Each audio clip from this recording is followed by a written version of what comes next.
नाज़रीन, इमरान खान किस तरह पाकिस्तानी आवाम के दिलों पर राज करता है और किस तरह वो हर आम और ख़ास में छाया हुआ है, आपको ये वीडियो दिखाएगी। आपको मज़ाक़ुल मनाज़िर दिखा रहे हैं जिसने हर तरफ आग लगा दी है और ख़ास तौर पर मुखालफिन की तो नींदें उड़ा दी हैं। इन मनाज़िर में आप देख सकते हैं कि पीपल्स पार्टी का रहनुमा और साबिक़ वज़ीर आज़म राजा परवेज़ अशरफ इस शादी की तकरीब में शरीक फरमा है और वहाँ पर जब हार पहनाए जा रहे हैं तो इमरान खान की तस्वीर एकदम से सामने आ जाती है और इमरान खान की तस्वीर वाला हार जो है वो दूल्हे को पहनाया जाता है। ये तमाम तर मनाजिर देख कर जो राजा परवेज़ अशरफ है, आप उसके चेहरे के तासरात देख सकते हैं कि उसके तो तन बदन में जैसे आग लग गई हो। वो ये तमाम मामला देखता रहा लेकिन वो कुछ कर भी नहीं सकता था, ना वहाँ आवाज़ बुलंद कर सकता था, ना उनको बोल सकता था कि भैया इमरान खान की तस्वीर तो उठा लो। चुपचाप वो तकरीब में शिरकत करता रहा और फिर इन मनाजिर को नोट भी करता रहा। ये तमाम तर मनाजिर कैमरे की आंख में कैद हो गए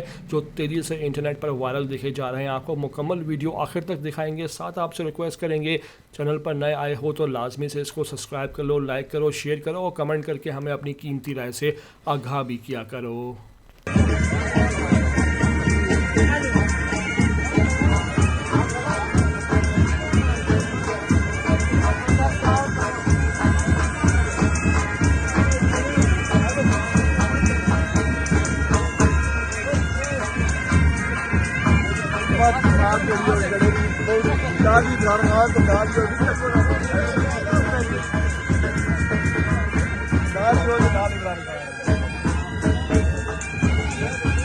राजेश बात